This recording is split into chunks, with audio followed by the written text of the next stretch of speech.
Fala galera, beleza? Bom, voltando aqui para mais um vídeo sobre a resistência dos escravizados no Brasil.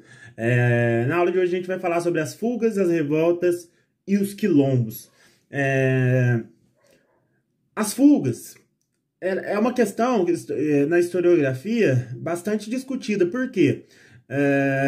No livro didático e na história oficial sempre tendemos a colocar a fuga como uma das principais formas de resistência à escravidão.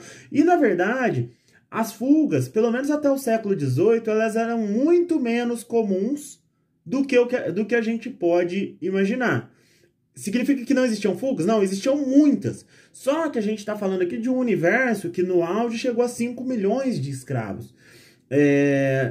Então, assim, dado o número tão grande de escravos que existiam no território brasileiro, as fugas não eram tantas assim. Elas não existiram tantas, pelo menos até o século XVIII. No século XIX a gente tem uma grande mudança, especialmente em função do movimento abolicionista, que passou a dar auxílio, né, para escravos fugitivos, dar auxílio para escravos comprarem sua alforria, dar auxílio para escravos entrarem na justiça contra os seus senhores, né, para conseguir a liberdade, para corrigir alguma injustiça. Então, no século XIX, as fugas, especialmente as fugas individuais, elas passaram a ser bastante comuns por escravizados que tentavam buscar um apoio do movimento abolicionista e também das irmandades religiosas que existiam espalhadas pelo Brasil. Até o século XVIII, as fugas mais comuns eram fugas para quilombos. Então, os escravos que conseguiam fugir, muitas vezes sozinhos ou em pequenos grupos, muito difícil acontecer fugas de grandes grupos, até porque a locomoção de grandes grupos por matas e trilhas era muito difícil, então facilitaria que eles fossem recapturados. Então, as fugas eram, em geral, individuais ou de pequenos grupos. Então, até o século XVIII, essas fugas eram em procura de quilombos, em procura de assentamentos de negros fugidos, onde se pudesse viver em liberdade. E aí, a partir do século XIX, as fugas começam a ser mais para a cidade. Primeiro porque as cidades ficaram maiores, mais populosas, né? Especialmente as grandes cidades. E quando eu estou falando de grande cidade da época, do século XIX, estou falando de Salvador, estou falando de Rio de Janeiro, estou falando de Recife, estou falando das cidades mineradoras, né? Que eram bastante grandes para a época.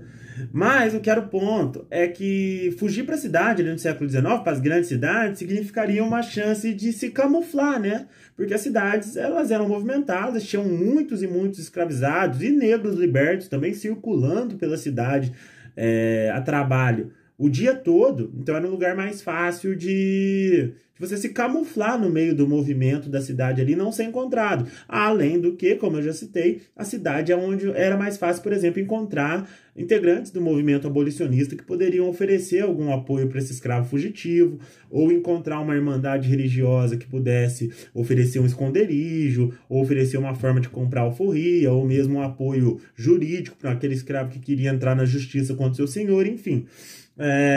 Então, assim, as fugas sempre fizeram parte da história brasileira, da história da escravidão brasileira.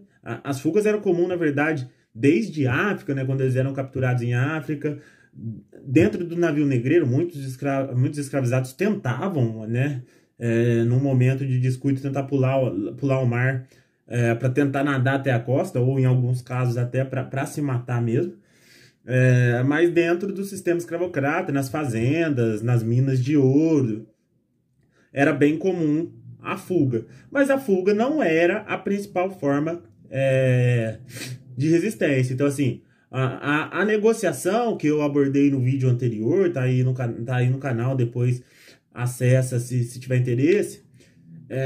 As negociações, elas aconteciam e aconteceram muito mais e mais tempo e durante todo o período do que as fugas. Embora as fugas também tenham a sua importância. Bom, e as revoltas, né? Agora a gente vai falar das revoltas. As revoltas também foram bastante comuns. Tem uma coisa que une a história negra no continente americano, né? Desde do mais sul do continente até a região dos Estados Unidos, são as grandes revoltas de escravos. Algumas que alcançam objetivos locais, né? Nem que seja de melhoria de condições, e outras que alcançaram objetivos esplêndidos, como é o caso da revolta escrava do Haiti, que culminou com a independência do Haiti. Mas, enfim, as revoltas eram bastante comuns. Para você ter noção, só na Bahia, no século XIX, são registradas mais de 100 revoltas de escravos. Algumas chegaram a ter algum tipo de confronto, né, com as autoridades, outras que foram deflagradas antes de ser colocado em prática, mas tem registro de mais de 100 revoltas escravas só na Bahia no século XIX. Então, se a gente ampliar esse espectro aí desde o início da escravidão no século XVI até o seu fim no século XIX e colocar o Brasil inteiro nisso, a gente vai contar uma série de revoltas escravas que tiveram alguma repercussão, outras nem tanto. E as revoltas escravas, elas tinham características diferentes.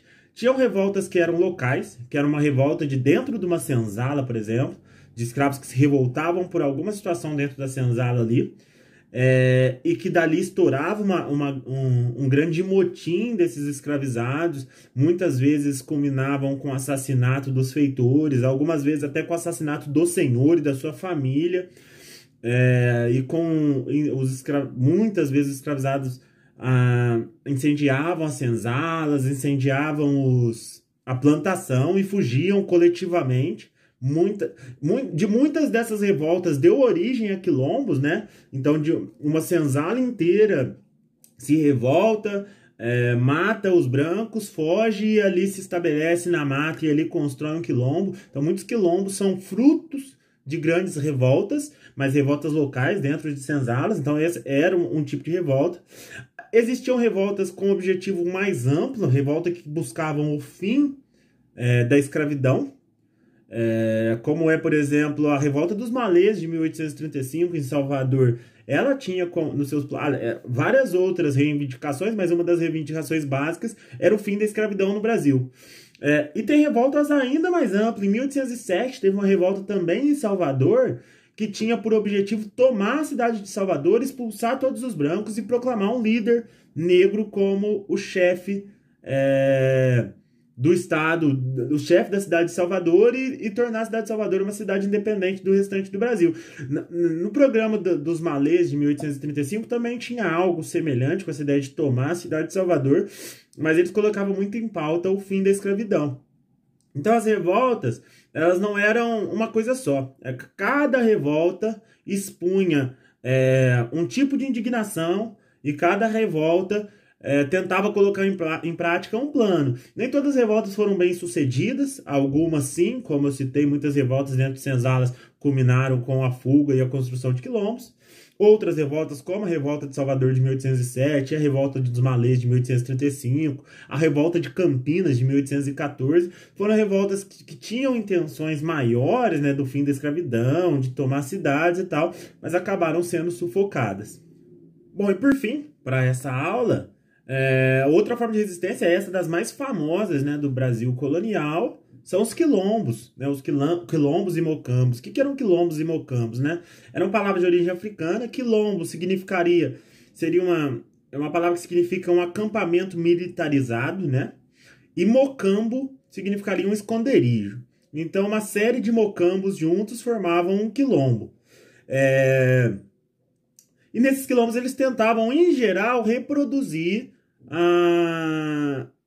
a sociedade que eles vinham na África, né? Então ali tinha o chefe do quilombo, né? Tinha cada família tinha graus de hierarquia, enfim, porque a ideia que se tinha era de reproduzir as sociedades africanas. Bom, e haviam quilombos menores que produziam para subsistência, né?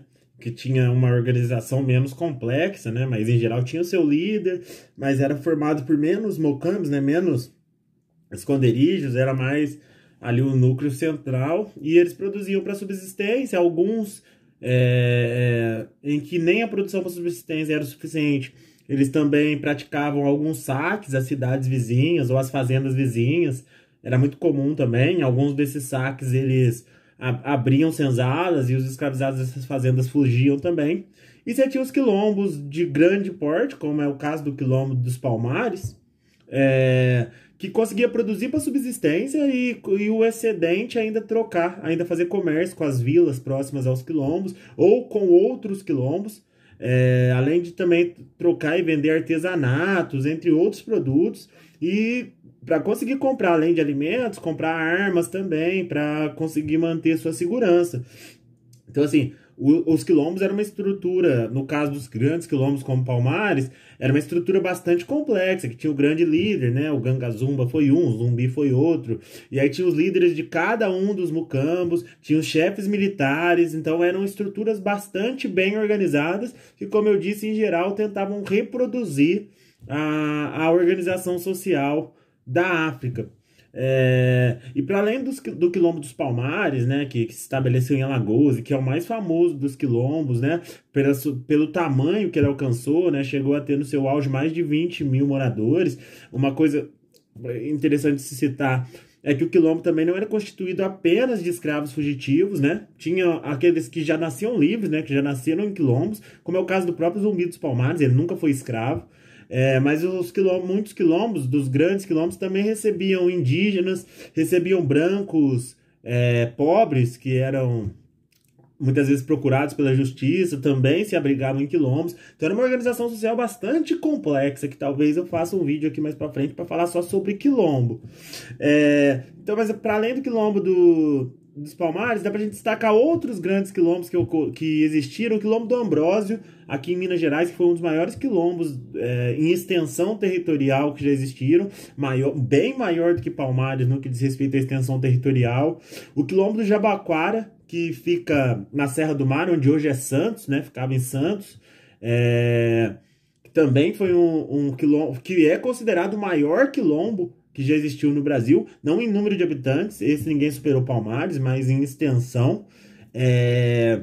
O quilombo do Leblon, que foi no Rio de Janeiro, que tem a curiosidade que hoje o Leblon é um dos bairros mais ricos, mais chiques do Rio de Janeiro, e na verdade aquela região ali da zona sul do Rio foi um quilombo.